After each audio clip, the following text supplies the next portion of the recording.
ওরা এত মার্কেটে মার্কেটে ঘুরবে কেন? আমরা কি মরে গেছি নাকি? আমরা মাসের বাজার করে দেবো, 1 মাসের বাজার আগেই করা শেষ, বাসায় থাকো, মাসের বাজার করে ফেলবে। রমজান আসছে, রমজান আসার আগেই সব শপিং শেষ, রমজান মাস আসার আগেই রমজান এবং ঈদের সব শপিং শেষ করে ফেলেন। যতটুকু সামর্থ্য আছে এটা দিয়েই করেন। রমজান মাস পুরো ইবাদতে কাটাবেন ইনশাআল্লাহ। ঘন ঘন মার্কেটে যাবেন না, বাড়ির মা বোনদেরকে এত মার্কেটে যেতে দিবেন না, বাসায় রেখে দিবেন। এত প্রয়োজন নাই তো আমাদের। বাসায় পরিবেশটাই মূল কথা। আমরা ওদের উপর অনেক জুলুম করে ফেলি, ওদের প্রতি ভ্রুক্ষেপ করি না। দেখবেন নিজের স্ত্রীকে ভালো লাগে না, সারাদিন বাইরে এই যে মুভিজ দেখতে দেখতে, পর্নোগ্রাফি দেখতে দেখতে এবং ফ্রি মিক্সিং চলতে চলতে নিজের স্ত্রীর চেহারা আর ভালো লাগে না। বিয়ের আগে যে 10টা প্রেম করে আসছে, এখন স্ত্রীর চেহারা ভালো লাগবে কেমন করে? হ্যাঁ, স্ত্রীর দিকে তাকাই না, ভ্রুক্ষেপ করে না। আবার আমাদের স্ত্রীদেরকেও দেখবেন অনেক সময় দেখা যায় যে বাইরে যাওয়ার সময় সাজুগুজু করে একাকার, স্বামীর জন্য কখনো সাজবে না। সাহাবায়ে কেরাম রাদিয়াল্লাহু আনহুম আজমাইন বাসায় ঢুকতেন, জিহাদের মাঠ থেকে ফিরতেন, দাওয়া দিয়ে ফিরতেন, আহলান সাহলান দাঁড়িয়ে থাকতেন স্ত্রীরা, আহলান সাহলান সুন্দর করে সেজে থাকতেন, পরিপাটি হয়ে থাকতেন। স্বামী আসতো, হাতে চুমু খেতেন, জড়িয়ে ধরতেন, হৃদ্যতা ভালোবাসা বাড়ত। একই প্লেটে খাবার খেতেন, বড় প্লেট ছিল, একসাথে খাবার খেতেন, মহব্বত বাড়ত। খাইয়ে দিতেন, হাতে খাইয়ে দিতেন, মহব্বত বাড়ত। কোলে শুয়ে কোরআন তেলাওয়াত করতেন, মহব্বত বাড়ত। নবী সাল্লাল্লাহু আলাইহি ওয়াসাল্লাম সেখানে কামড় দিতেন যেখানে আয়েশা রাদিয়াল্লাহু আনহা কামড় দিয়েছেন, মহব্বত বাড়ত। এরপরে সময় দিতেন পরিবারে, দিয়ে তারপরে তার অন্তরঙ্গ সম্পর্কে যেতেন। নবী সাল্লাল্লাহু আলাইহি ওয়াসাল্লাম স্ত্রীর সাথে দৌড় প্রতিযোগিতা করেছেন, চাঁদ দেখেছেন। এখানে দেখবেন আপনি যাচ্ছেন ঘরে, স্ত্রী আপনার দিকে তাকায় না, আপনিও তার দিকে তাকান। ও সাজে না আপনার জন্য, আপনিও কেয়ারও করেন না। আপনিও বসে গেলেন ফেসবুক এই যে নিয়ে, স্মার্টফোন নিয়ে মুভিজ দেখা, ও মাশাআল্লাহ ওরটা কোথায় কোথায় শুরু করুন। কেউ কারোর সাথে সম্পর্ক নেই। 1 বছর যাইতে না যাইতেই বিয়ের ভালোবাসা মহব্বত সব শেষ। অথচ আল্লাহ পাক বলেছিলেন যে আলা বাইনাকুম মাওয়াজ্জাতুন ওয়া রাহমা। এই হৃদ্যতা ভালোবাসা যদি জীবন্ত না করতে পারি, আমাদের পরিবারগুলোর মধ্যে কাঠামো ঠিক থাকবে না। এবং এইসব পরিবেশে যে বাচ্চা কাচ্চারা বড় হবে, এরা আগামী দিনে উম্মার হাল ধরতে পারবে না। রমজান মাসে আপনাদের জাকাতগুলো কালেক্ট হিসাব করবেন, কার কতটুকু জাকাত এসেছে। এই জাকাতগুলোকে রমজান মাসে দিয়ে দেওয়ার চেষ্টা করেন। শুধু জাকাতটুকু যদি আমরা ঠিক মতো দিতাম এবং সবার জাকাতকে যদি একত্রিত করা যেত, আমাদের এখানে বড় বড় অনেক মেগা প্রজেক্ট করা সম্ভব ছিল। এটা জানেন? শুধু জাকাত আর কিচ্ছু না। এটা মুসলিমদের সম্পদের, ধনীদের সম্পদে গরিবদের হক। এটা নেন, নিয়ে গরিবদের মাঝে এমন এমন কাজ করতে পারবেন যেটা দিয়ে ওদের বড় বড় মেগা প্রজেক্ট করা সম্ভব ইনশাআল্লাহ তাআলা। এই কাজটা আমরা করতে চাই না। অনেকে নামাজ পড়ে জাকাত দেই না, কোটি টাকার বাড়ি বানিয়ে বসে আছেন, জাকাত দিচ্ছেন না। সুবহানাল্লাহ। কবরে কি নিয়ে যাবেন? বাড়ি? ওই যে বাড়িতে তো থাকতেই পারছেন না আপনি, আল্লাহ তো রাখেনই নেই আপনাকে। ওই যে একজনের কথা আছে না, একটা বিশাল কেসা, বড় জান্নাত নির্মাণ করেছিল, পরে ঢুকতে পারে নাই। এটা কতটুকু সত্য আমি জানি না, তবে বাস্তবতা এখন এমন হয়ে গেছে আর কি। 3টা 4টা 5টা 10টা বাড়ি, থাকার লোক নাই। একজন আছে ছেলে উত্তরাধিকার, সে প্রতিবন্ধী। সুবহানাল্লাহ। এই হলো জীবন। অথচ এই সমস্ত সম্পদ যদি আল্লাহর পথে ব্যয় করতো, নিজেরটা রেখে, উত্তরাধিকারের হক রেখে, আত্মীয়দের হক রেখে, তাহলে কতই না ভালো হতো। মৃত্যুর সময় মানুষ একটা কথা বলবে যে আমাকে একটুকু সময় দেয়া হোক যাতে আমি সদাকা করে ভালো হতে পারি। দেখেন এখানে বলবেন আমি নামাজ পড়ে ভালো হতে পারি, রোজা রেখে ভালো হতে পারি। সদাকা করে খালি বললেই হবে মুখ দিয়ে, এটা দিয়ে দিও আল্লাহর রাস্তায়, বাস শেষ। এতটুকু টাইম আল্লাহ পাক দিবেন না। আল্লাহ পাক বোঝার তৌফিক দান করুন, আমিন। রমজান মাসে যাকাত দিয়ে দেন আল্লাহর রাস্তায়, সাদাকাতুল ফিতর দেন এবং বেশি বেশি মানুষকে ইফতার করান, বেশি বেশি ইফতার করান। প্রত্যেক দিনই ইফতার করানোর চেষ্টা করেন, মসজিদ ভিত্তিকভাবে, অ্যাসোসিয়েশনের মধ্য দিয়ে, সামাজিকভাবে, পলিটিক্যালি মানুষকে খাওয়ান, ইফতার করান। জিনিসপত্রের দাম কমিয়ে দেন, কাপড়ের দাম কমিয়ে দেন। এবং কাপড়ের দোকানগুলোতে এরকম মেয়েদের মূর্তি রাখবেন না, নগ্ন করে মেয়েদেরকে রেখে দিয়ে ড্রেস পরিয়ে রাখবেন না। এগুলো আপনার ব্যবসার হালালের মধ্যে হারাম ঢুকিয়ে দিবে। এগুলো করতে যাবেন না। হোটেলের মধ্যে পর্দা টাঙিয়ে খাওয়ানোর ব্যবস্থা করবেন না। খেতে হলে ওই বাসায় গিয়ে খাবে, আপনি হোটেলে কেন? যেখানে পর্দা করা দরকার মেয়েদের গায়ে, সেখানে নাই পর্দা। যেখানে পর্দা করা দরকার নাই, সেখানে পর্দা টাঙিয়েছে। সুবহানাল্লাহ। রমজানে এগুলো করতে যায় না। আল্লাহর ওয়াস্তে রমজানে বেশি বেশি কোরআন তেলাওয়াত করেন। রমজানে নামাজের পরে একটা করে হাদিস চর্চা শুরু করেন। আসর থেকে মাগরিব বিষয়ভিত্তিক আলোচনা শুরু করেন রমজান মাসে মসজিদে। একসাথে ইফতার করেন, পরিবারের সদস্যদেরকে নিয়ে ইফতার করেন, বেশি বেশি কান্নাকাটি করেন। শেষের দশক অবশ্যই জাগার চেষ্টা করেন। এখানে লাইলাতুল কদর আছে, এক রাত ইবাদত করলে হাজার হাজার মাসের নেকি পাওয়া যাবে ইনশাআল্লাহ তাআলা। আল্লাহর রাস্তায় রমজানকে কাজে লাগান, নিজের গুনাহ মাফ করিয়ে নেন। আল্লাহ পাক আমাকে তৌফিক দেখ, আপনাদের সবাইকে তৌফিক দেখ। আল্লাহর পথে মেহনত বাড়িয়ে দেন, মানুষকে আল্লাহর দিনের দিকে ডাকেন, আত্মশুদ্ধি অর্জন করেন এবং রমজান মাসে কোরআনকে সময় দেন। কোরআন এই মাস সেই মাস যে মাসে কোরআন নাজিল করা হয়েছে। আল্লাহ পাক আমাদের সবার রমজানকে কবুল করুন। আমরা দোয়া করি আল্লাহ পাক আমাদের সবাইকে রমজানে পৌঁছে দিন এবং সেখানে বেশি বেশি ইবাদত করার তৌফিক আল্লাহ পাক দান করুন, আমিন। এবং এই সব মানুষদের জন্যই হবে ঈদুল ফিতর। আল্লাহ পাক কি বলেছেন? قد أفلح من تزكى وذكر اسم ربه فصلى। ঈদের দিন যারা তাকবীর দিতে দিতে আল্লাহু আকবার লা ইলাহা ইল্লাল্লাহ আল্লাহু আকবার ওয়ালিল্লাহিল হামদ পড়তে পড়তে ঈদগাহে গেছে, সারা মাস রোজা রেখেছে, তারাবি পড়েছে, তাহাজ্জুদ আদায় করেছে বা কিয়ামুল লাইল করেছে, কোরআন তেলাওয়াত করেছে, সাদাকা দিয়েছে, ইফতার করিয়েছে, আত্মশুদ্ধি অর্জন করেছে, এই মানুষগুলোর জন্যই হচ্ছে এই খুশি, অন্য কারোর জন্য ঈদের খুশি নয়। আল্লাহ পাক আমাদেরকে এই খুশি অর্জন করার তৌফিক এনায়েত করুন। আল্লাহ পাক আমাদের সবাইকে রমজানে পৌঁছে দিন এবং সেখানে বেশি বেশি বারাকা দান করুন, ইবাদত করার তৌফিক দান করুন। আমাদেরকে আল্লাহ পাক ইলম অর্জন করার তৌফিক দান করুন, ইলম অনুযায়ী আমল করার তৌফিক দান করুন। আল্লাহ পাক আমাদের সবাইকে হালাল রিজিকের ব্যবস্থা করে দিন। আল্লাহ পাক যুব সমাজকে যাবতীয় পাপাচার থেকে বের করে কোরআন এবং সুন্নাহর কাছাকাছি নিয়ে আসুন। আল্লাহ পাক আমাদের পরিবারগুলোকে জান্নাতের টুকরা বানিয়ে দিন। প্রত্যেক পরিবারের কর্তাকে আল্লাহ পাক ইব্রাহিম বানিয়ে দিন। প্রত্যেক পরিবারের সন্তানকে আল্লাহ পাক ইসমাইল বানিয়ে দিন। প্রত্যেক পরিবারের মাকে আল্লাহ পাক সারা হাজরা আলাইহিস সালাম বানিয়ে দিন, আমিন। আল্লাহ রাব্বুল আলামিন আমাদের মধ্যে যারা অসুস্থ সবাইকে শেফায়ে কামেলা দান করুন। যারা মারা গেছেন সবাইকে আল্লাহ পাক মাফ করে দিন। আমাদের পিতামাতা যারা মারা গেছেন তাদের কবর আযাব আল্লাহ পাক মাফ করে দিন। আমাদের সন্তান সন্ততিকে আল্লাহ পাক আগামী যুগের জন্য ইসলামিক আদর্শে মানুষ করার তৌফিক দান করুন। আপোষে হিংসা বিদ্বেষ ইখতিলাফগুলোকে আল্লাহ পাক দূর করে দিন। আল্লাহ রাব্বুল আলামিন মুসলিম উম্মার মাঝে হৃদ্যতা ভালোবাসা দান করুন এবং মূল বিষয়গুলোকে নিয়ে আমাদেরকে কাজ করার তৌফিক দান করুন, বেসিক থেকে শুরু করার তৌফিক দান করুন এবং আল্লাহ রাব্বুল আলামিন আমাদের দেশটাকে যেন কবুল করে নেন। আমাদের গভর্নমেন্টকে হেদায়েত করেন, আমাদের প্রশাসনকে হেদায়েত করেন, আল্লাহ পাক জনগণকে হেদায়েত করেন। যে যে সেক্টরে দায়িত্বে আছে সবাইকে আল্লাহ পাক হেদায়েত দান করেন। যা যার ক্ষেত্র থেকে দিনের জন্য কাজ করার তৌফিক আল্লাহ পাক দান করেন, আমিন। আপোষের মধ্যে রেশারেশি, হানাহানি, মারামারি, কাটাকাটি আল্লাহ পাক বন্ধ করে দিন, আমিন। শান্তি শৃঙ্খলা স্থিতিশীলতা বজায় রাখুন এবং ইসলামের বাইরের শত্রুদের থেকে আমাদেরকে আল্লাহ পাক হেফাজত করুন, আমিন। আমাদের পাশেই মিডল ইস্টের পাশেই প্রতিবেশী রাষ্ট্র সিরিয়া, না খেয়ে শিশুরা মারা যাচ্ছে। প্রতিবেশী না খেয়ে থাকে, আমি পেট ভরে খাই, আমি মুমিন নাকি? প্রতিবেশী না খেয়ে থাকে আর আমি পেট ভরে খাই, আমি কি মুমিন নাকি? আর সারা বিশ্ব এই দিকে মানুষকে ফোকাস করে রেখেছে। বিশ্বের একটা অংশ এই দিকে ফোকাস করে রেখে তাদের এজেন্ডাগুলো ঠিকই বাস্তবায়ন করছে না।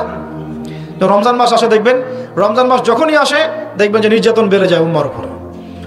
যে সময়ে উম্মার ইকোনমিক অবস্থা ভালো না, সামরিক অবস্থায় তাদের মুখাপেক্ষী হয়ে থাকতে হচ্ছে, যে সময় আমাদের ভিতরে পলিটিক্যাল বিরোধগুলো দেখা দিচ্ছে, আমরা ইউনাইটেড হতে পারছি না, যে সময় যুব সমাজরা মাদকে আসক্ত হয়ে আছে, পর্নোগ্রাফিতে আসক্ত হয়ে আছে, দিনের ইলম কালাম অর্জন করছে না, নামাজ ঠিক মতো পড়ছে না, কোরআন তেলাওয়াত করা শিখছে না, যে সময়ে ইভেন আলেম ওলামাদের মধ্যে ঐক্য দেখা যাচ্ছে না, যে সময়ের মধ্যে আমরা পরিবারগুলোর ভাঙন দেখতে পাচ্ছি, আমাদের পরবর্তী প্রজন্ম কোন পরিবেশে বড় হবে সে নিশ্চয়তা দিতে পারি না, যে পরিবেশে একটা 5 বছরের ছোট্ট বাচ্চা আয়াতকে কেটে টুকরা টুকরা করে ফেলা হয়, এইখানে আমরা বসে বসে রং তামাশা দেখতেছি টিভির সামনে বসে। এই সমাজটা পরিবর্তনের দায়িত্ব আমাদের কারো ঘাড়েই নাই। শুধু কি পলিটিশিয়ানদের দায়িত্ব? শুধু কি প্রশাসনেরই দায়িত্ব? আমাদের সবাইকে নাকে তেল দিয়ে ঘুমানোর জন্য পৃথিবীতে আসছি। এই যুব সমাজ তো জানেই না, বোঝেই না ওদেরকে কি কারণে এই পৃথিবীতে পাঠানো হয়েছে। সে যে মুসলিম, তার যে দায়িত্ব কর্তব্য আছে, আল্লাহ পাক যে তাকে সৃষ্টি করেছেন তার ইবাদত করার জন্য এবং আল্লাহর জমিনে দিনটার প্রচার প্রসার ঘটানোর জন্য, তার কোনো ফিকির আছে? একটা পর্দার সামনে দাঁড়িয়ে এসে আধা ঘন্টা 1 ঘন্টা 1.5 ঘন্টা সময় নষ্ট করে ফেললো, তার ফিজিক্যাল কোনো উপকারও কিন্তু নাই, আছে? কি অবস্থা, মানে মিডিয়া যে কি প্রমোটটা করতেছে, মেয়েদেরকে ফেসবুকে ঢুকলে মেয়েদেরকে দেখবেন যে মেসি মেসি করে পাগল হয়ে বলছে আর্জেন্টিনার পতাকা গায়ে দিয়ে যে আপনি মেসিকে পেলে কি করতেন? এক মেয়ে বলছে আমি কিস করতাম। তোর জামাই হয়তো, হ্যাঁ ওর জামাই না, তাহলে মানে কি কি শেখাচ্ছি আমরা মানুষকে? একটু ভালো করে লক্ষ্য করে দেখেন। আমার মেয়ে, মনে করেন আপনার মেয়ে আছে না, আপনার মেয়েকে আপনি 5 বছর 7 বছর হয়তো বাসায় টাইটলি আপনি মানুষ করতে পারবেন। অসংখ্য ছোট ছোট মেয়ে বাচ্চা এখন বাইরে বের হয়ে ধর্ষণের শিকার হচ্ছে না? কোন সমাজে আপনি আপনার সন্তানকে রেখে যাচ্ছেন চিন্তা করবেন না একটু? আমরা একা একা যদি ভালো মানুষও হতে চাই পারবো না তো। আমি আমার মেয়েকে কতদিন পর্যন্ত বাসায় বন্দি করে রাখবো? সে যখন বাইরে যাবে কি দেখবে? বাইরে দেখবে প্রতারণা, বাইরে দেখবে মিথ্যা, বাইরে দেখবে ধর্ষণ, বাইরে দেখবে ইফটিজিং, বাইরে বেপরদামি, বাইরে অশ্লীলতা। আপনার ছেলে বড় হয়ে এগুলো শিখবে। ছোট্ট একটা বাচ্চা আমাদের বাসায় আছে, ও গালে হাত দিলে হাসে, তা আমি তাকায় থাকি আর ভাবি যে 5 বছর হাস আগে, 5 বছর পরে যখন তুই দুনিয়াটা বুঝতে শিখবি অটোমেটিক হাসি বন্ধ হয়ে যাবে। কোন জায়গায় আপনি বাচ্চাকে রেখে যাচ্ছেন চিন্তা করে দেখেন একবার। একটা ছোট্ট বাচ্চার ইজ্জতের কোনো গ্যারান্টি পাচ্ছি না আমরা। মানুষ কোন জায়গায় চলে গেছে দেখেন, মাদক অ্যাভেলেবল হয়ে গেছে। পর্নোগ্রাফি দেখে না 5% ছেলেও পাওয়া যাবে না। আর যারা পর্ন দেখে ভিতর থেকে এরা পশু হয়ে গেছে। এর কাছে একটা বাচ্চাকে দিলেও সে রেপ করে রেখে দিবে। চিন্তা করে দেখেন না, বিগত 50 বছরে ধর্ষণের সংখ্যা বেড়েছে না কমেছে? কি পরিমাণ বেড়েছে? বেড়েছে কি পরিমাণে? পর্নোগ্রাফির পরিমাণটা কি পরিমাণ বাড়ছে? মাদক কি পরিমাণে বেড়েছে? এখন এই দায়িত্ব তো শুধু প্রশাসনের না, শুধু পলিটিশিয়ানদের না, আমাদের সবার দায়িত্ব আছে তো।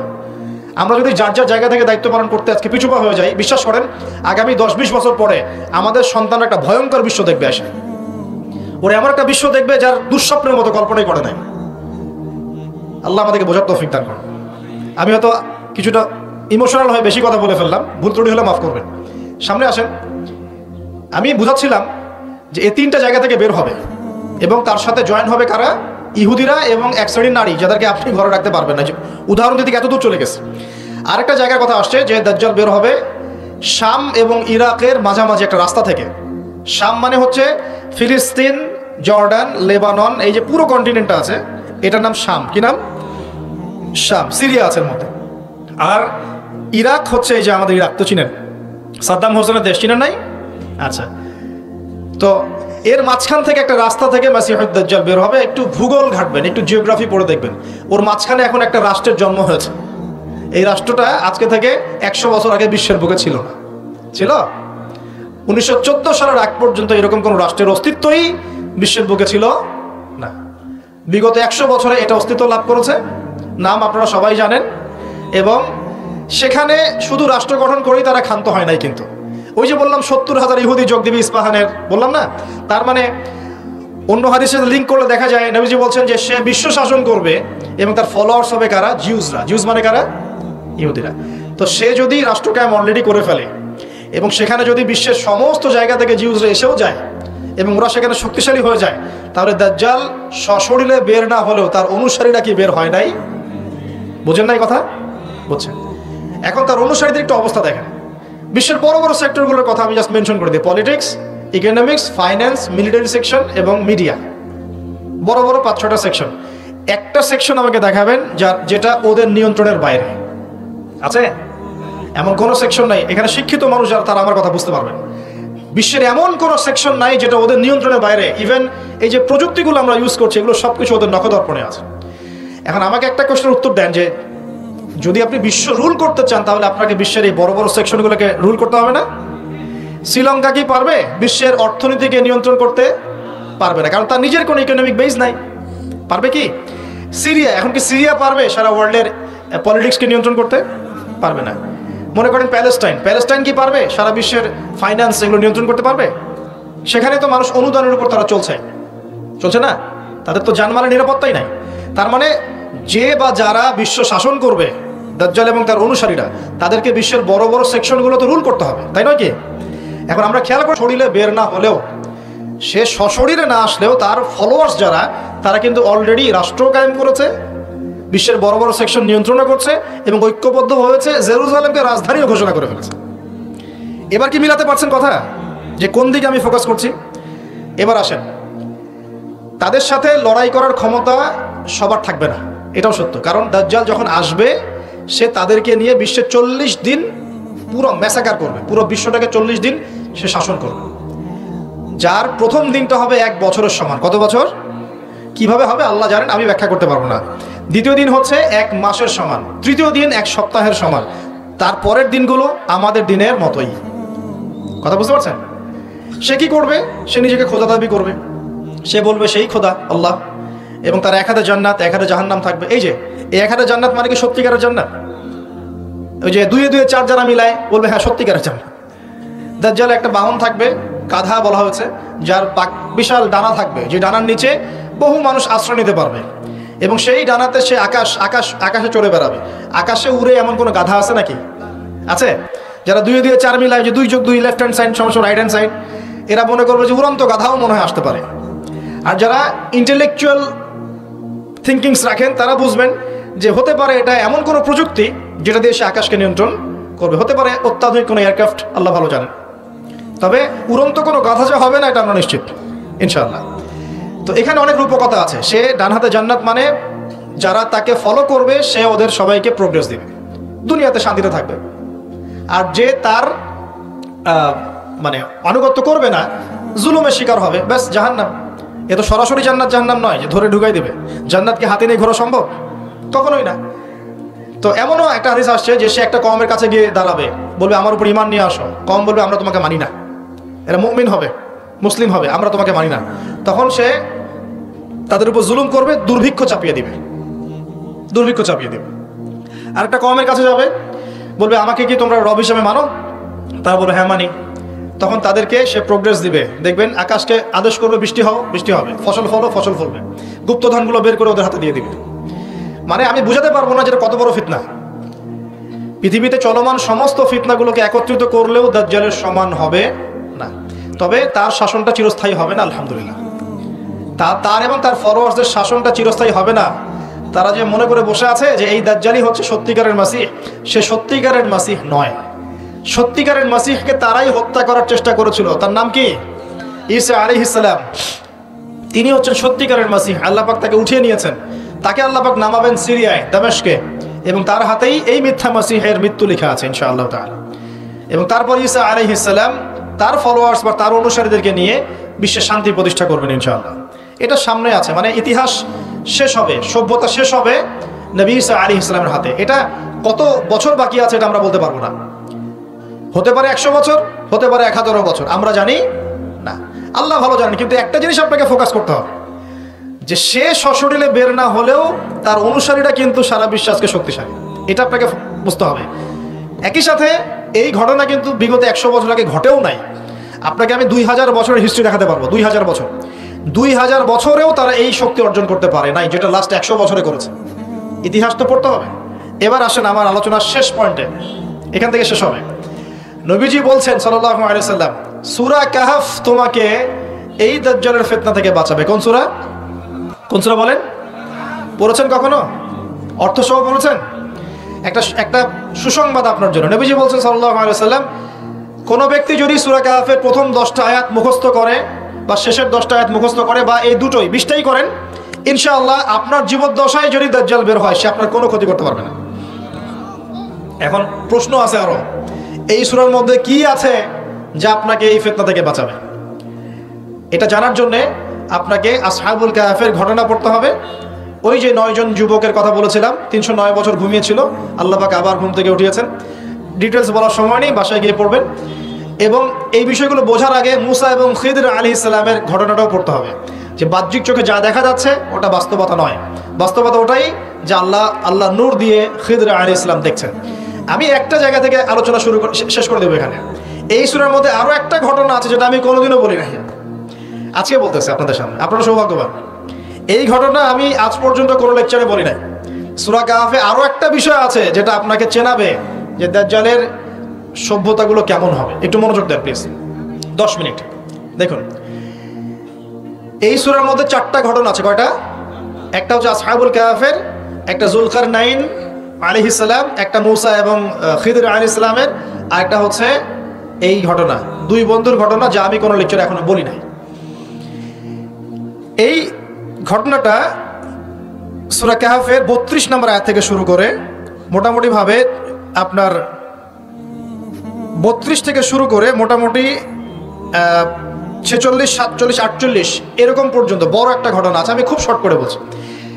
আল্লাহ পাক এই সূরার মধ্যে একটা বিস্ময়কর ঘটনা বলছেন। 2 বন্ধুর, কয়জন বন্ধু? এক বন্ধু প্রচন্ড ধনী, এমন ধনী যে আল্লাহ পাক তাকে বড় বড় বাগান দিয়েছেন, খেজুরের, আঙ্গুরের, হ্যাঁ বিশাল বিশাল বাগান, এবং তার মধ্য দিয়ে নদী চলছে। নদী, একটা নদী চলে যাচ্ছে ভিতর দিয়ে, 2 পাশে বাগান। তাহলে কত বড় প্রপার্টি চিন্তা করেন, একটু চিন্তা করেন। আমরা তো বিঘা আর এই যে শতকের হিসাব করি না। আল্লাহ বলছেন যে 2টো বিশাল জান্নাত দিয়েছিলাম তাকে, মানে বাগান দিয়েছিলাম, ফলের বাগান, মাঝখান দিয়ে নদী প্রবাহিত হচ্ছে, এবং প্রত্যেক বছর 2 বার করে এই জায়গায় ফসল ফলতো, প্রচুর ফসল হতো। তো এত ধন সম্পদ পাওয়ার পরে এই বন্ধু, মানে এই ব্যক্তি, তার এক গরিব বন্ধুকে নিয়ে এই বাগানে ঢুকেছে। ঢুকে হাঁটাহাঁটি করছে, গল্পগুজব করছে। গল্পগুজব করার এক পর্যায়ে গিয়ে এই ধনী বন্ধু বলে ফেলছে, কি বলছে? সে বলছে যে আনা আকসারু মিনকা মালান ওয়া আ'আসু নাফারা, হে আমার দোস্ত শোনো, আমি তোমার চাইতে মালে এবং সম্পদে অনেক সেরা। কে বলছে এটা? এই ধনী বন্ধু। আমরা কিন্তু এরকম কথা বলি না? এই ধনী বন্ধু হচ্ছে বস্তুবাদী মানুষ, মানে বাড়ি গাড়ি টাকা করি স্ট্যাটাস, এটাই তার কাছে সবকিছু। বুঝতে পারছেন কথা? সে তার বন্ধুকে বলছে তুমি তো গরিব, আমি তোমার চেয়ে অনেক সেরা টাকায় পয়সায় ধন দৌলতে। এমন মানসিকতা আমাদের মধ্যে আছে না অনেকের? আচ্ছা, এবার সে আরো বলছে যে ওয়াদাখালা জান্নাতাহু ওয়া হুয়া যালিমুল লিনাফসি, সে তার জান্নাতে প্রবেশ করলো, তার নফসের উপর সে জুলুমও করে বসলো। কিভাবে জুলুম করলো? এভাবে সে বলছে ক্বালা মা আযুন্নু আন তাবিদা হাদিহি আবাদা। কে বলছে এটা? এই ধনী বন্ধু। সে বলছে হে আমার গরিব বন্ধু শোনো, আমি মনে করি না, আমি বিশ্বাসই করি না, আমি মনে করি না যে আমার এই প্রপার্টি কখনো ধ্বংস হয়ে যাবে, আমি এটা বিশ্বাস করি না। বুঝতে পারছেন? ওই যে আমি পরকালে বিশ্বাস করি না, কিয়ামতে বিশ্বাস করি না, আখিরাতে বিশ্বাস করি না, কোন সভ্যতা বলেন? আচ্ছা, সে বলছে যে মা আযুন্নু আন তাবিদা হাদিহি আবাদা, আমি বিশ্বাস করি না, আমি মনে করি না যে এই প্রপার্টি কখনো ধ্বংস হতে পারে। ওয়া মা আযুন্নু সাআতা কায়িমা, আর আমি এটাও মনে করি না যে কিয়ামত কখনো হবে। বুঝতে পারলেন কথা? আমি এটাও বিশ্বাস করি না যে কিয়ামত কখনো হবে। তার মানে কি এই বন্ধুটা বস্তুবাদী না? সে পরকালে বিশ্বাস করে না, কিয়ামতে বিশ্বাস করে না। সে তার ধন সম্পত্তির মোহে এত আসক্ত হয়ে গেছে যে সে মনে করে যে এটা কখনো আমার থেকে যাবে না। এমন চিন্তা আমাদের মধ্যে আছে না? এই চিন্তাটাকে আধুনিক পরিভাষায় বলা হয় মেটেরিয়ালিজম। কি বলা হয়? মানে বস্তুবাদ। মানে কি? বস্তুবাদ মানে ভোগবিলাস, বাড়ি গাড়ি, টাকা পয়সা, মত্ত থাকা, পরকাল বলে কিছু নাই। এই যে মেটেরিয়ালিজম। এখন এই বন্ধুটা বলছে, গরিব বন্ধু, একটু মনোযোগ দেন প্লিজ। এই বন্ধুটা বলছেন, গরিব বন্ধু যে ক্বালা লাহু সাহিবুহু ওয়া ইউহাওয়ারু, গরিব বন্ধুটা তাকে বলছে আকাফারতা বিল্লাযী খালাকাকা মিন তুরাব, হে আমার ধনী বন্ধু, তুমি কি সেই সত্তার সাথে কুফরি করছো যে তোমাকে মাটি থেকে সৃষ্টি করেছেন? সুম্মা মিন নুতফা, এরপর তোমাকে মায়ের গর্ভে নুতফা আকারে রেখেছিলেন। সুম্মা সাওয়াকা রাজুলা, এরপর তোমাকে এই পুরুষের আকৃতি দিয়েছেন। তুমি কি সেই সত্তা আল্লাহকে অস্বীকার করছো? মানে কিয়ামতকে অস্বীকার করার মধ্য দিয়ে তুমি আল্লাহকে অস্বীকার করছো কি? ওয়ালাউলা ইয দাখালতা জান্নাতুক, তুমি যখন তোমার জান্নাতে ঢুকলা তুমি এটা কেন বললা না যে লা কুওয়াতা ইল্লা বিল্লাহ, মাশাআল্লাহ, লা কুওয়াতা ইল্লা বিল্লাহ, মাশাআল্লাহ, আল্লাহ পাক কি চমৎকার জান্নাত আমাকে দিয়েছেন, লা কুওয়াতা ইল্লা বিল্লাহ, আল্লাহ ছাড়া কোনো শক্তি সামর্থ্য নাই। এমনটা কেন বললে না? এমনটা না বলে কেন এইটা বললা যে ওয়া মা আযুন্নু সাআতা কায়িমা, আমি বিশ্বাস করি না যে কখনো কিয়ামত হবে, আমি বিশ্বাস করি না যে এটা কখনো ধ্বংস হবে, এমনটা কেন বললা? তুমি কেন কুফরি করলা? এরপর যেটা হয়েছে, আল্লাহ রাব্বুল আলামিন এই যে বন্ধু, গরিব বন্ধু, তাকে দুনিয়া এবং আখিরাতে বিশাল নেয়ামত দিয়ে দিয়েছেন। আর এই ধনী বন্ধুর জান্নাতটাকে আল্লাহ পাক এক রাতের মধ্যে ধ্বংস করে রেখে দিয়েছেন। এক রাতের মধ্যে পুরো জান্নাতকে ধ্বংস। পরের দিন সকালে সে এসে দেখে যে এটা কোন জায়গায় আসলাম, এটা আমার বাগান বাগিচা বলে মনে হচ্ছে না। সে হাত কসলাচ্ছিল এবং বলছিল, কোরআনে ভাবে বলছে, হাত কসলাচ্ছিল আর বলছিল যে হায় আমি যদি আমার রবের সাথে শিরিকটা না করতাম, হায় আমি যদি আমার রবের সাথে কুফরি না করতাম, তাহলে আজকে আমার এই অবস্থা হয়তো হতো না। এই ঘটনাটা ঠিক পরেই আল্লাহ পাক বলছেন ওয়াদরিব লাহুম মাসালাল হায়াতিদ দুনিয়া, হে নবী মুহাম্মদ সাল্লাল্লাহু আলাইহি ওয়াসাল্লাম, তুমি এবার তোমার উম্মতের কাছে দুনিয়ার দৃষ্টান্তটা পেশ করো।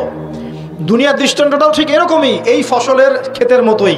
প্রথমে বৃষ্টিপাত হয়, ফসল সবুজ হয়, মানুষ খুব পুলকিত হয়ে যায়, কি চমৎকার ফসল ফলেছে। এরপর সেই গাছগুলো হলুদ হয়ে যায়, তারপর সেগুলো খড়কুটা হয়, চুলায় চলে যায়। এই হয় না? এই গল্পটার সাথে, ঘটনার সাথে দুনিয়ার জীবনে মিল আছে না? এটা কোন সূরায় আছে? কাহফে। আর এই সূরা আপনাকে দাজ্জাল থেকে বাঁচাবে না? এখানে আপনার হেদায়েত শোনেন। দাজ্জাল এবং তার অনুসারীরা এবং ওই সমসাময়িক ফিতনাময় যুগে বেশিরভাগ মানুষ বস্তুবাদী হয়ে যাবে, হয়ে যায় নাই? এবং বেশিরভাগ মানুষ এই দুনিয়ার ধন সম্পদ চাকচিক্যের মোহে পড়ে যাবে, পড়ে নাই? পড়েছে কি না? পড়েছে। এবং শুধু তাই নয়, তারা পরকালীন কনসেপ্টগুলোকে অস্বীকার করা শুরু করবে। ওই যে বললাম, আল্লাহ, ফেরেশতা, মালায়েকা, আখিরাত, এগুলো কিছু বিশ্বাস করবে না। মানুষকে ধর্মহীনতার দিকে নিয়ে যাবে। এটা নিয়ে যাচ্ছে না? এই তিনটা জিনিস খুব চলছে সমাজে এখন। একটা হচ্ছে এলিমিনেশন, মানে আল্লাহর কনসেপ্টটাকে বাদ দিয়ে দেওয়া। একটা হচ্ছে মেটারিয়ালিজম, মানে বস্তুবাদিতা। একটা হচ্ছে চ্যালেঞ্জ এগেইনস্ট রিলিজন, ধর্মের এগেইনস্টে চ্যালেঞ্জ করা। এগুলো চলছে না এখন? তো দেখুন, দাজ্জালের সভ্যতায় এগুলো হবে। এর সাথে আপনার বর্তমান সময়ের মিল কোথায়? মিল হচ্ছে, দেখুন, এই বিউটি কন্টেস্ট বলেন, আপনার ওয়ার্ল্ড কাপ বলেন, আপনার এই ইভেন্টসগুলো বলেন, ফ্যাশন শোজগুলোর কথাই বলেন, অপসংস্কৃতির কথাই বলেন, পর্নোগ্রাফির কথাই বলেন, এই মাদকের ভয়াল খাবার কথা বলেন, যে কোনো দিকে তাকান, এগুলোর প্রত্যেকটার উদ্দেশ্য দুনিয়া নয় কি? শুধু দুনিয়া না, পরকালীন কোনো স্বার্থ আছে? এগুলো করে পরকালে একটা নেকি হবে, কেউ দলিল দিতে পারবে কোরআন সুন্নাহ থেকে? তার মানে এই সমাজটা, এই সভ্যতা কি করেছে? দাজ্জালি ও আদলে পুরো সভ্যতাটাকে গড়েছে এবং বস্তুবাদিতার দিকে মানুষকে প্রবৃদ্ধ করেছে। শুধু তাই নয়, যেগুলোর পরকালীন কোনো স্বার্থ নাই এই কাজগুলোকে প্রমোট করেছে এবং যুব সমাজ মুসলিমদেরকে স্পেশালি এগুলোতে মত্ত করে রেখেছে, রাখে নাই? আল্লাহ পাক এখন বলছেন, জেনে রাখো, তোমরা জেনে রাখো, ইন্নামাল হায়াতুদ দুনিয়া লাইবুন ওয়া লাহু, এই দুনিয়ার জীবনটাই খেলতামাশা, প্রতারণা, ওয়া যিনাতুন ওয়া তাফাখুরুন বাইনাকুম ওয়া তাকাসুর, একে অপরের প্রাচুর্য, ধন সম্পদের প্রতিযোগিতা ছাড়া কিছু না। ওয়া মাল হায়াতুদ দুনিয়া ইল্লা মাতাউল গুরুর, এই দুনিয়ার জীবনটা প্রতারণা ছাড়া কিছু নয়। আলহাকুমুত তাকাসুর হাত্তা যুরতুমুল মাকাবির, তোমরা প্রাচুর্যের মোহে মোহাচ্ছন্ন হয়ে আছো যতক্ষণ পর্যন্ত না তোমরা কবরে শায়িত হচ্ছ। কাল্লা সাওফা তা'লামুন, অবশ্যই তোমরা জানতে পারবে, কোশ্চিন কালেও নয়, অবশ্যই তোমরা জানতে পারবে। কাল্লা লা তুসআলুনা ইয়াওমাইযিন আনিন নাঈম, তোমাদেরকে কিয়ামতের দিনে নিয়ামতগুলো সম্পর্কে জিজ্ঞাসিত হতে হবে। সূরা কাহফেই এই হেদায়েতটা আছে। এই দুই বন্ধুর ঘটনা আপনাকে দেখাবে কিভাবে বস্তুবাদী সভ্যতা এবং আল্লাহ ভীরু সভ্যতার কনফ্লিক্ট হয়। সর্বশেষে আল্লাহর অনুগত সভ্যতার জয় হয়েছে, বস্তুবাদী সভ্যতাকে আল্লাহ পাক ধ্বংস করে দিয়েছেন না? দিয়েছেন। এবং এই ঘটনার পরেই দুনিয়ার জীবনের দৃষ্টান্ত দেওয়া হয়েছে, যে দুনিয়ার জীবনটাকে আল্লাহ পাক বলেছেন খেলতামাশা, প্রতারণা ছাড়া কিছুই নয়। হ্যাঁ, কেউ যদি বলে খেলাধুলার কোনো দলিল কোরআনে আছে কিনা, আমি বলবো হ্যাঁ আছে। আল্লাহ পাক বলেছেন, ওয়ামা হাযিহিল হায়াতুদ দুনিয়া ইল্লা মাতাউল গুরুর ই'লামু আন্নামাল হায়াতুদ দুনিয়া লাইবুন ওয়া লাহু। অতএব খেলাধুলার দলিল কোরআনে আছে। আল্লাহ পাক বলছেন দুনিয়ার জীবনটাই তোমাদের খেলাধুলার প্রতারণা, ধোঁকা। কি বুঝলেন? এই দুনিয়ার জীবনটাই হচ্ছে খেলাধুলা, প্রতারণা, মোহ এবং ধোঁকা, এবং তোমাদের পারস্পরিক চাকচিক্যের প্রতিযোগিতা ছাড়া কিচ্ছু নয়। এখন এই সভ্যতার দিকে তাকাবেন চোখ কান খোলা রেখে, যে যত রকম ফাহেসা কাজগুলো মিডিয়া দিয়ে প্রমোট করা হচ্ছে, এগুলোর মূল উদ্দেশ্য হচ্ছে দুনিয়া, এবং মুসলিম যুবকদেরকে এবং উম্মাকে তাদের মূল উদ্দেশ্য থেকে সরিয়ে দেওয়ার চেষ্টা করা। আমাদের মূল উদ্দেশ্য কি? এক, আমাদের মূল উদ্দেশ্য ছিল জ্ঞান অর্জন করা, মূল উদ্দেশ্য ছিল জ্ঞান অর্জন করে আমল করা, আল্লাহ পাকের জমিনে দ্বীনের প্রচার করা। আমাদের পৃথিবীর মূল উদ্দেশ্য ছিল কি? পারিবারিক আদর্শ ঠিক করা, সন্তানদেরকে মানুষ করা, সমাজের কাঠামো ঠিক করা, হালাল খাওয়া, দ্বীনের দাওয়াতি কাজ করা, আল্লাহর জমিনে দ্বীনটাকে প্রচার করা, প্রসার করা, প্রতিষ্ঠার চেষ্টা করা, এগুলো আমাদের মূল উদ্দেশ্য ছিল। এখান থেকে সরিয়ে এনে আমাদের সবার চোখকে এখন বিভিন্ন আমোদ প্রমোদ ফুর্তির দিকে ফোকাস করে রাখা হয়েছে, এবং এর ফলশ্রুতিতে আমরা আমাদের দুনিয়াতে আসার উদ্দেশ্যটা কিন্তু ভুলে গেছি। প্রিয় ভাইয়েরা, সতর্ক থাকবেন, যে বিষয়টা যতটুকু লিমিট আছে এই লিমিট ক্রস করতে যাবেন। যতটুকু করা জায়েজ আছে এতটুকু করবেন, যেগুলোতে জায়েজ নাই সেগুলো জায়েজ না। যে সূরাতুল ওয়াকিয়া যে ব্যক্তি প্রত্যেক রাতে তেলাওয়াত করবে, সূরাতুল ওয়াকিয়া যে ব্যক্তি প্রত্যেক রাতে তেলাওয়াত করবে, আল্লাহ রাব্বুল আলামিন ইনশাআল্লাহ ওই ব্যক্তিকে দরিদ্র রাখবেন না। একজন সাহাবী ইন্তেকালের আগে তার মেয়েদেরকে বলে যাচ্ছিলেন, তোমরা সূরা ওয়াকিয়া তেলাওয়াত করো। সূরা ওয়াকিয়া যে তেলাওয়াত করবে প্রতিনিয়ত প্রত্যেক রাতে, ইনশাআল্লাহ দারিদ্রতা তাকে স্পর্শ করবে না। যদি আমরা প্রাচুর্য চাই এবং হালাল সম্পদের প্রাচুর্য চাই, আমাদের উচিত হবে সূরা ওয়াকিয়ার উপর আমল করা। আল্লাহ পাক তৌফিক দান করুন। এবার আসুন, এই সূরার মধ্যে মোটামুটি ভাবে 4টা থেকে 5টা অংশ আছে। প্রথম অংশটাতে আল্লাহ রাব্বুল আলামিন ইযা ওয়াকাআতিল ওয়াকিয়া এখান থেকে শুরু করে প্রায় 10 নম্বর আয়াত পর্যন্ত আল্লাহ রাব্বুল আলামিন এখানে কিয়ামতের কথা বলছেন, যে কিয়ামত অবশ্যম্ভাবী, এটা ঘটবেই, এ বিষয়ে কোনো সন্দেহ নাই। এবং কিয়ামত যখন ঘটবে তখন মানুষ 3টা দলে ভাগ হয়ে যাবে। কয়টা দল? 3টা। একটা হচ্ছে ডান পার্শ্বওয়ালা আসহাবুল ইয়ামিন, যারা আল্লাহ রাব্বুল আলামিনের ডান দিকে থাকবে। একদল হচ্ছে আসহাবুশ শিমাল, যারা আল্লাহ রাব্বুল আলামিনের বাম দিকে থাকবে। আর এখানে বলা হচ্ছে আসহাবুল মাইমানাতি ওয়া আসহাবুল মাশআমা, অর্থাৎ ডানপন্থী এবং বামপন্থী। দুনিয়াতে যেমন আছে না ডানপন্থী বামপন্থী, আল্লাহ রাব্বুল আলামিনের কাছেও কিয়ামতের মাঠে একদল মানুষ আল্লাহ পাকের ডান দিকে থাকবে, আরেকদল থাকবে আল্লাহ পাকের বাম দিকে। ডান দিকে যারা থাকবে ইনশাআল্লাহ তাআলা নিশ্চিত তারা জান্নাতি, আর বাম দিকে যারা থাকবে কোনো সন্দেহ নাই তারা জাহান্নামী। এর সাথে সম্পৃক্ত একটা হাদিস আছে যে মেরাজের রাতে যখন নবী সাল্লাল্লাহু আলাইহি ওয়াসাল্লাম আল্লাহ পাকের সাথে সাক্ষাতের জন্য গিয়েছিলেন, তখন প্রথম আসমানে তার সাথে দেখা হয়েছিল আমাদের পিতা, আদি পিতা আদম আলাইহিস সালাম। আদম আলাইহিস সালাম একবার ডান দিকে তাকাচ্ছেন, একবার বাঁ দিকে তাকাচ্ছেন। যখন তিনি ডান দিকে তাকান তখন হাসতে শুরু করেন, আর যখন বাঁ দিকে তাকান তখন তিনি কাঁদতে শুরু করেন। এই দৃশ্যটা দেখে নবী সাল্লাল্লাহু আলাইহি ওয়াসাল্লাম জিবরাইল আলাইহিস সালামকে বলেছিলেন এর কারণ কি।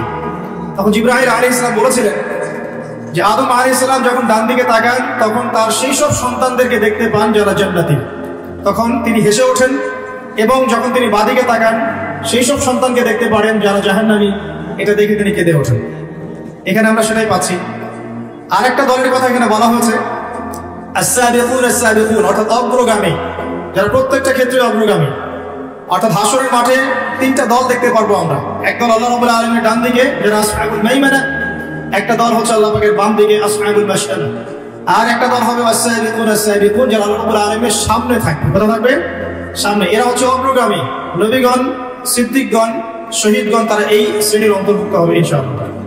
আল্লাহ, আমরা দোয়া করি আল্লাহ পাক যেন আমাদেরকে তাদের অন্তর্ভুক্ত হওয়ার তৌফিক দান করেন। এরপরে সূরার একটা ফেজ আছে। প্রথম ফেজ মানে অংশের মধ্যে এই বিষয়টা আপনি পাবেন। দ্বিতীয় অংশে গিয়ে আপনি পাবেন যে জান্নাতি যারা আসহাবুল মাইমানা, তাদের নিয়ামত কি কি দেওয়া হবে, তাদেরকে আল্লাহ পাক কি কি নিয়ামত দিবেন, এটা আল্লাহ রাব্বুল আলামিন এই সূরার প্রায় 40 নম্বর আয়াত পর্যন্ত আলোচনা করেছেন। ঠিক আছে? এরপর আল্লাহ রাব্বুল আলামিন 41 নম্বর আয়াত থেকে শুরু করেছেন বাম দিকওয়ালা যারা, তাদের কি কি শাস্তি হবে, এই শাস্তিগুলোর ডিটেইলস বর্ণনা সূরা বাকিয়ার 41 নম্বর আয়াত থেকে শুরু করে মোটামুটি ভাবে 60 নম্বর আয়াত পর্যন্ত আপনি পাবেন। এরপরে 60 পরে 61 নম্বর আয়াত থেকে একটা নতুন অধ্যায় শুরু হচ্ছে, যে এই পৃথিবীতে আল্লাহ পাক আমাদেরকে যে নিয়ামতগুলো দিয়েছেন এগুলোর কথা আল্লাহ পাক স্মরণ করে দিচ্ছেন মোটামুটি ভাবে 74 নম্বর আয়াত পর্যন্ত। আর 75 নম্বর আয়াত থেকে শুরু করে শেষ পর্যন্ত আল্লাহ রাব্বুল আলামিন বলছেন কোরআন নাজিল হওয়া, কোরআনের গুরুত্ব, এর পবিত্রতা, মাহাত্ম্য এবং কোরআন অনুযায়ী আমলের গুরুত্ব এবং কোরআন অস্বীকারীদের পরিণতি, এবং শেষে গিয়ে আল্লাহ রাব্বুল আলামিন বলছেন এই তিন দলের মধ্যে কোন দলের পরিণতি কি হবে এবং আমরা কোন দলের অন্তর্ভুক্ত হতে চাই। এভাবে আল্লাহ রাব্বুল আলামিন সূরাটাকে শেষ করেছেন। তো আমরা শুরুটা করতে যাচ্ছি শেষের অংশ থেকে, কারণ শেষের অংশের মধ্যেই মূল মেসেজটা আপনি পাবেন, পরেরগুলো আস্তে আস্তে আসবে রিলেটেড ভাবে। আমি শেষ থেকে শুরু করার চেষ্টা করছি, আল্লাহ পাক তৌফিক দান করুন, আমিন। আল্লাহ রাব্বুল আলামিন শেষের দিকে বলছেন 75 নম্বর আয়াতে, এখান থেকে বোঝার চেষ্টা করুন। আমরা জানি রাসূলুল্লাহ সাল্লাল্লাহু আলাইহি ওয়াসাল্লাম এমন একটা যুগে ছিলেন যে যুগটাকে আমরা বলি আইয়ামে জাহিলিয়াত। কি বলি আমরা? কেন আইয়ামে জাহিলিয়াত বলি? কারণ ওই যুগের মানুষেরা জাহিলি কাজের সাথে সম্পৃক্ত ছিল। প্রশ্ন আসবে কি কি কাজ তাহলে জাহিলি কাজ? উত্তর হচ্ছে ওই যুগের মানুষরা মোটামুটি ভাবে 5টা কাজ বেশি করতো। কয়টা কাজ ভাই? 5টা। একটু মনে রাখবেন, আমার সাথে একটু লাইভলি থাকেন। 1 নাম্বার, ওই যুগের মানুষরা শিরক করতো। তাদের জীবনের প্রতিটা ক্ষেত্রেই তারা শিরকের পাপে নিমজ্জিত ছিল। 1 নাম্বার, তারা স্ট্যাচু ওয়ার্শিপ করতো, মৃত মানুষের পূজা করতো, তারা মাধ্যম পূজা করতো, তারা কেউ কেউ নাস্তিকতায় বিশ্বাসী ছিল, কেউ বা আল্লাহ পাকের বিধান মানতো না কিন্তু আল্লাহকে বিশ্বাস ঠিকই করতো। তো শিরকের পাপ ছিল তাদের কমন পাপ, তারা প্রকৃতি পূজা করেছে। দ্বিতীয় পাপটা ছিল সুদ। ওই যুগের মানুষেরা রিবা বা সুদের সাথে সম্পৃক্ত ছিল। এটা ছিল ওই যুগের অর্থনৈতিক মহামারী। এরপরে ওই যুগের মানুষরা মাদক দ্রব্যের সাথে সংশ্লিষ্ট ছিল। সমাজের একটা বড় অংশের মানুষ মাদক দ্রব্য সেবন করত। চতুর্থ পাপটা ছিল নারীর অবমাননা। ওই যুগের মানুষেরা নারী জাতিকে খুব একটা মূল্যায়ন করতো না। আপনারা জানেন কন্যা সন্তানকে জীবিত কবর পর্যন্ত দেওয়া হয়েছে। নারীদের বৈবাহিক তেমন কোনো অধিকার ছিল না, সম্পত্তির অধিকার তো অনেক দূরের কথা। জেনা ব্যভিচার এক নিত্য নৈমিত্তিক ব্যাপার ছিল। ধর্ষণ, পরকীয়া, জেনা, ব্যভিচার, মেয়েদেরকে বিক্রি করা, এগুলো খুব কমন বিষয় ছিল। আর 5 নম্বর সমস্যা ছিল গোত্রীয় হানাহানি। সামান্য ইস্যুতেই বড় বড় যুদ্ধ হয়ে যেত বিভিন্ন গোত্রের মধ্যে। মূলত এই 5টাই ছিল আইয়ামে জাহিলিয়াতের সবচেয়ে বড় সমস্যা। এরকম একটা সমাজে নবী সাল্লাল্লাহু আলাইহি ওয়াসাল্লামকে আল্লাহ পাক নবী করে পাঠালেন এবং 40 বছর পর্যন্ত কিন্তু ওহী আসেনি নবী সাল্লাল্লাহু আলাইহি ওয়াসাল্লামের কাছে। তারপরেও তিনি কোনোদিনও কোনো পাপের সাথে সম্পৃক্ত হন নাই। এখন সমাজের এই অসঙ্গতিগুলো নবী সাল্লাল্লাহু আলাইহি ওয়াসাল্লাম দূর করতে চাইতেন। এ কারণে যুবক বয়সে তিনি হিলফুল ফুজুর তৈরি করেছিলেন। কিন্তু হিলফুল ফুজুর সমাজের পুরো পাপের যে শেকড়, এটাকে উপড়ে ফেলতে সক্ষম হয়নি। কারণ একটা সমাজকে সংস্কার করতে হলে, অন্ধকারাচ্ছন্ন একটা সমাজকে আলোকিত করতে হলে মানুষের মস্তিষ্ক প্রসূত জ্ঞান, বিদ্যা আর বুদ্ধি যথেষ্ট নয়। প্রয়োজন হচ্ছে আল্লাহ পাকের পক্ষ থেকে ওহীর জ্ঞান। কি প্রয়োজন বলেন? আল্লাহ পাকের পক্ষ থেকে ওহীর জ্ঞান। কিন্তু সেই ওহীর জ্ঞান কিন্তু 40 বছর পর্যন্ত এসেছে। 40 বছরে গিয়ে নবী সাল্লাল্লাহু আলাইহি ওয়াসাল্লাম যখন হেরাত গুহায় আছেন, তখন তার কাছে আসলো প্রথম সূরা আলাকের 5টি আয়াত। ইকরা বিসমি রাব্বিকাল্লাযী খালাক, তারপর কি? খালাকাল ইনসানা মিন আলাক, ইকরা ওয়া রাব্বুকাল আকরাম আল্লাযী আল্লামা বিল কলম আল্লামাল ইনসানা মা লাম ইয়ালাম। আগে একটু অর্থগুলো দেখি। আল্লাহ পাক বলছেন যে সমাজটা আপনি পরিবর্তন করতে যাচ্ছেন, এই সমাজের পরিবর্তন এভাবে হবে না। আগে কি করতে হবে? ইকরা, আগে পড়তে হবে। কি পড়তে হবে? বিসমি রাব্বিকাল্লাযী খালাক, আপনার সেই রবের নামে যিনি আপনাকে সৃষ্টি করেছেন। যে জ্ঞান আপনাকে আল্লাহ পর্যন্ত পৌঁছে দিবে সেই জ্ঞান চর্চা আপনাকে করতে হবে, এটা এক নম্বর। দুই, খালাকাল ইনসানা মিন আলাক, যে আল্লাহ মানুষকে আলাক থেকে সৃষ্টি করেছেন, অর্থাৎ মানুষ এমনি এমনি পৃথিবীতে আসে নাই, তার একজন সৃষ্টিকর্তা আছেন। ইকরা রাব্বুকাল আকরাম, আপনি পড়ুন আপনার সেই রবের নামে যিনি মহান, মহিমান্বিত, মহা সম্মানিত। আল্লাযী আল্লামা বিল কলম, যিনি মানুষকে কলম দ্বারা জ্ঞান শিক্ষা দিয়েছেন। পড়ার সাথে লেখার সম্পর্ক আছে।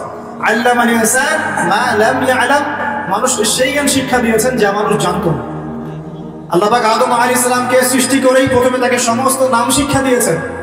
ওয়া আল্লামা আদামাল আসমাআ কুল্লাহা, আল্লাহ পাক বলেছেন আমি আদমকে সমস্ত নাম শিক্ষা দিয়েছি। তার মানে আদম আলাইহিস সালাম সৃষ্টিগতভাবে জ্ঞানী ছিলেন না, আল্লাহ পাক তাকে জ্ঞান দিয়েছেন। অর্থাৎ আমরা যারা পৃথিবীতে আছি আমরা সৃষ্টিগতভাবে জ্ঞানী নই, আল্লাহ পাক আমাদেরকে জ্ঞান দিয়েছেন। এবং এই জ্ঞান কিভাবে আসে? ওহীর জ্ঞান, ওহীর মধ্য দিয়ে আসে। আল্লাহ রাব্বুল আলামিন প্রত্যেক যুগে যুগে নবীগণকে পাঠিয়েছেন, রাসূলগণকে পাঠিয়েছেন এবং তাদের উপর ওহী নাযিল করেছেন। সেই জ্ঞানটা ছড়িয়ে পড়েছে আদম সন্তানদের মধ্য থেকে, এবং সেই জ্ঞানের চর্চায় আমরা এখন সমাজ সংস্কারের পরে আসবে আলহামদুলিল্লাহ। প্রিয় ভাইরা, নবী সাল্লাল্লাহু আলাইহি ওয়াসাল্লামের উপর এই যে প্রথম কোরআন নাযিলটা শুরু হলো, এটা ছিল রমাদান মাসে এবং লাইলাতুল কদরে। এরপরে বিভিন্ন সময়ে প্রায় 23 বছর ধরে বিভিন্ন ঘটনার পরিপ্রেক্ষিতে এক এক সময় এক একটা বিধান এবং আয়াত নাযিল হয়েছে। এভাবে 23 বছর পর যখন এই কোরআন এবং তার ব্যাখ্যা হাদিসকে কেন্দ্র করে নবী সাল্লাল্লাহু আলাইহি ওয়াসাল্লাম সমাজ সংস্কার করা শুরু করলেন, 23 বছর পর আমরা দেখলাম যে মক্কার মধ্যে কোনো প্রকার শিরকের বালাই নাই আলহামদুলিল্লাহ। আমরা দেখলাম যে মক্কায় কোনো সুদ বা রিবা বলতে কিছু নাই। আমরা দেখলাম যে মক্কায় মাদকদ্রব্য বলতে কিছু নাই, মক্কায় জিনা ব্যভিচার নাই, মক্কায় কোনো গোত্রীয় হানাহানি নাই, কোনো নারী জাতির কোনো অবমাননাও নাই। অর্থাৎ পুরো অন্ধকারাচ্ছন্ন সমাজটা আলোকিত হলো কিসের কারণে? কিসের মাধ্যমে? আল্লাহ পাকের ওহীর মাধ্যমে। সেই ওহীটা কি? যেটা আমার হাতে দেখছেন, আল কোরআনুল কারীম। আল্লাহ পাকের ওহীটা কি? আল কোরআনুল কারীম, এবং তার ব্যাখ্যায় কি আছে? সুন্নাহ আছে, নাকি সুন্নাহ নাই? কোরআন এবং সুন্নাহ একত্রিত হয়েই তো ওহী। কিছু মানুষ এখন বের হয়েছেন দুঃখজনক, যারা বলেন যে কোরআন মানলেই হবে, হাদিস মানার কোনো প্রয়োজন নাই। এটা একটা ডাহা মিথ্যা কথা এবং এটা একটা ডাহা পথভ্রষ্ট। এখান থেকে বের হওয়ার জন্য আমরা দাওয়াত প্রদান করব, কারণ হাদিস না মানলে আপনি কোরআনও মানতে পারবেন না। কারণ কোরআনে আল্লাহ পাক বলছেন সূরা হাশর 7 নম্বর আয়াতে, ওয়া মা আতাকুমুর রাসূলু ফাখুযু, রাসূল যা দিয়েছেন তা গ্রহণ করো, ওয়া মা নাহাকুম আনহু ফান্তাহু, রাসূল যা যা থেকে বিরত থাকতে বলেছেন দূরে থাকো। এখন রাসূল যা বলেছেন সেগুলো কি আমরা কোরআনে পাবো না হাদিসে? রাসূল যা থেকে বিরত থাকতে বলেছেন সেগুলো কি আমরা কোরআনে পাবো না হাদিসে? তাহলে কোরআনের এই আয়াতকে মানতে হলে আমাকে হাদিস মানতেই হচ্ছে। যদি আমি হাদিস না মানি তাহলে কোরআনের এই আয়াতের উপরে আমল হচ্ছে না। অতএব আপনি কোন অস্বীকারী কাফের হয়ে যাবেন। আল্লাহ পাক হেফাজত করুন। আমি বলতে চাচ্ছিলাম, মাত্র 23 বছরে নবী সাল্লাল্লাহু আলাইহি ওয়াসাল্লাম পুরো আরবের পরিবেশ পরিবর্তন করে দিয়েছিলেন কোরআন এবং সুন্নাহকে হাতে নিয়ে। এখন আল্লাহ পাক এই 23 বছরে প্রথম 13 বছর নবীজিকে রেখেছেন মক্কায়, আর বাকি 10 বছর রেখেছেন মদিনায়। আর মক্কায় যে সূরাগুলো নাযিল হচ্ছিল এগুলোর মধ্যে পরকালের কনসেপ্ট বেশি ছিল। আল্লাহর তাওহীদ, পরকাল, মৃত্যু, হাসর, জান্নাত, জাহান্নাম, মিজান, ফুলসিরাত, মানুষের দৃষ্টিভঙ্গি আগে পরিবর্তন করা হচ্ছিল। এই দুনিয়ার জীবনটা সাময়িক এবং এটা চিরস্থায়ী নয়, আমাদেরকে ফিরে যেতে হবে আল্লাহর কাছে। এই দুনিয়ার জীবনটা হচ্ছে একটা কর্মক্ষেত্র মাত্র, ফলাফলের জায়গা এটা নয়। এই কনসেপ্টটা পরিষ্কার করার জন্য আল্লাহ রাব্বুল আলামিন মাক্কি জীবনে কিন্তু খুব বেশি এই সুদের বিধান, জিহাদের বিধান, হ্যাঁ অন্যান্য যে বিধানগুলো আছে, পর্দার বিধান, এগুলো কিন্তু খুব একটা মক্কায় নাজিল হয়নি, মদিনায় গিয়ে নাজিল হয়েছে। আমার কথা কি বুঝতে পারছেন? আগে মানুষের আকীদাটাকে, মানুষের দর্শনটাকে চেঞ্জ করা হয়েছে। বস্তুবাদী দর্শন থেকে আগে পরকালমুখী দর্শনে মানুষকে নিয়ে আসা হয়েছে, আল্লাহর কাছে আত্মসমর্পণের দর্শনে আনা হয়েছে। এরপর আল্লাহ পাক একটা একটা করে বিধান দিয়েছেন, মানুষ অবনত চিত্তে আত্মসমর্পণ করেছে। অতএব দাওয়াতি কাজ করতে গেলে আগে এভাবেই কাজ করা উচিত। আগে মানুষকে আল্লাহর দিকে নিয়ে আসতে হবে, তাওহীদের দিকে নিয়ে আসতে হবে, লা ইলাহা ইল্লাল্লাহের দিকে নিয়ে আসতে হবে, মুহাম্মদুর রাসূলুল্লাহর দিকে নিয়ে আসতে হবে। তারপরে আস্তে আস্তে দেখবেন ইনশাআল্লাহ সেই মানুষ নামাজ, রোজা, হজ, যাকাত, পর্দা সবই করবে না? আল্লাহ পাক এইভাবেই দাওয়াতটা দিতে বলেছেন নবী সাল্লাল্লাহু আলাইহি ওয়াসাল্লাম। এর পরিপ্রেক্ষিতে এক পর্যায়ে সূরা ওয়াকিয়া নাযিল হয়। যে কোনো মাক্কি সূরা আপনি দেখবেন সেখানে হিস্ট্রি পাবেন, পূর্ববর্তী নবীদের ঘটনা পাবেন, আগেকার আম্বিয়া কেরামের ঘটনা পাবেন, জান্নাতের বর্ণনা পাবেন, জাহান্নামের আযাবের বর্ণনা পাবেন, মৃত্যু, পরকাল, মিজান, ফুলসিরাত, এগুলোর কথা পাবেন মাক্কি সূরাগুলোর মধ্যে। সূরা ওয়াকিয়ার মধ্যে আল্লাহ পাক এটাই বলেছেন। আমি শেষ থেকে করছি এই কারণে, আল্লাহ পাক বলছেন বিসমিল্লাহির রহমানির রহিম, ফালা উকসিমু বিমাওয়াকি'ন নুজুম। খেয়াল করুন, আল্লাহ পাক বলছেন আমি কসম করছি, আল্লাহ পাক বলছেন আমি কসম করছি নক্ষত্রগুলোর অবস্থান স্থলের। একটু কথাগুলো খুবই উঁচু মানের, উঁচু বালাঘাতের, একটু মনোযোগ দিতে হবে। আল্লাহ পাক বলছেন যে আমি কসম করছি নক্ষত্রগুলোর অবস্থান স্থলের। এটা একটা বিশাল কসম। ইন্নাহু লাকাসামুন লাউ তা'লামুন আযীম। আর আমি এখন যে কসমটা করলাম এই কসমটা একটা বিশাল বিষয়ের কসম, কিন্তু তোমরা এটা বুঝতে পারছো না। কিভাবে বিশাল বিষয় আগে এটা বোঝেন। নক্ষত্রের অবস্থানগুলো এত সূক্ষ্ম, যদি কখনো আপনি আকাশের তারা দেখে থাকেন এবং অ্যাস্ট্রোনমি সম্পর্কে আপনার কোনো সামান্য ধারণা থেকে থাকে, আপনি বুঝতে পারবেন যে এই মহাবিশ্বে আমাদের আকাশে যে তারাগুলো দেখা যায় এই তারাগুলোর অবস্থান খুবই সূক্ষ্ম। এক একটার থেকে এক একটা ডিস্টেন্স যদি 1 ইঞ্চিও কম বেশি হয়ে যায় এই অভিকর্ষ মহাকর্ষ বলটা কস এত সূক্ষ্ম। আমরা এখন বলি না যে বিগ ব্যাং থেকে মহাবিশ্ব সৃষ্টি হয়েছে, কেউ সৃষ্টি করে না, নাউযুবিল্লাহ। অথচ এই মহাবিশ্বের প্রতিটা গ্রহ, নক্ষত্র, গ্যালাক্সি, সৌরজগৎ, চন্দ্র, সূর্য, পৃথিবী এগুলো এত সূক্ষ্ম গাণিতিক ব্যাখ্যায় আছে, এত সূক্ষ্ম গাণিতিক সূত্র মেনে চলে, যার একটু ডানে বামে গেলেই মহাবিশ্ব কলাপস করবে।